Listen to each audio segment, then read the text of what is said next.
U.S. Marines and their South Korean counterparts kick down doors and open fire on enemies hiding inside. Their ammunition and their casualties are simulated. It was part of the annual joint military exercises between U.S. and South Korean forces. About 14,000 U.S. military personnel came to South Korea for the exercises, joining another 28,000 troops who are deployed in South Korea year-round. North Korea invaded South Korea in 1950. That triggered a 3-year war that was suspended by an armistice but never formally ended. U.S. and South Korean military commanders say this annual practice is a way of ensuring the South is always prepared for any future attack by the North. Lieutenant Colonel Ross Kaufman led the Army task force that came over from the U.S. for the exercise. He describes the drills as routine and defensive.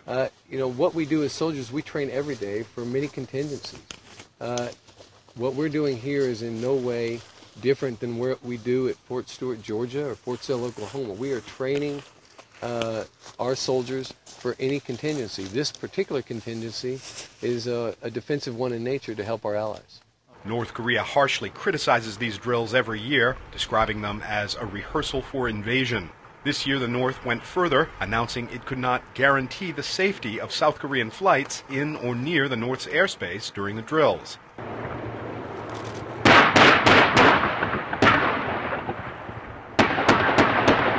Much of the action in these joint drills does not take place at practice ranges like this one. It takes place instead on computer screens behind closed doors as the two militaries simulate efforts to communicate with each other when coordinating the movement of supplies and personnel around the Korean Peninsula.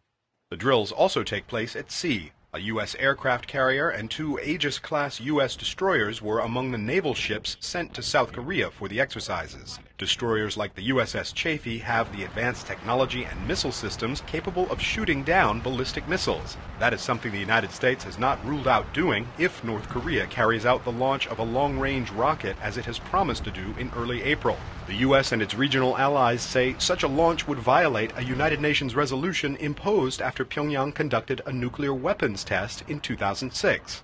The Chaffee's Korean-American commander, Chae Ki-dong, says his ship is ready to carry out whatever course of action policymakers decide. The U.S. Navy is always prepared to respond in a crisis, and we will do our utmost to make sure that we carry out our mission. The joint exercises ended Friday. Kurt Achin, VOA News, Seoul.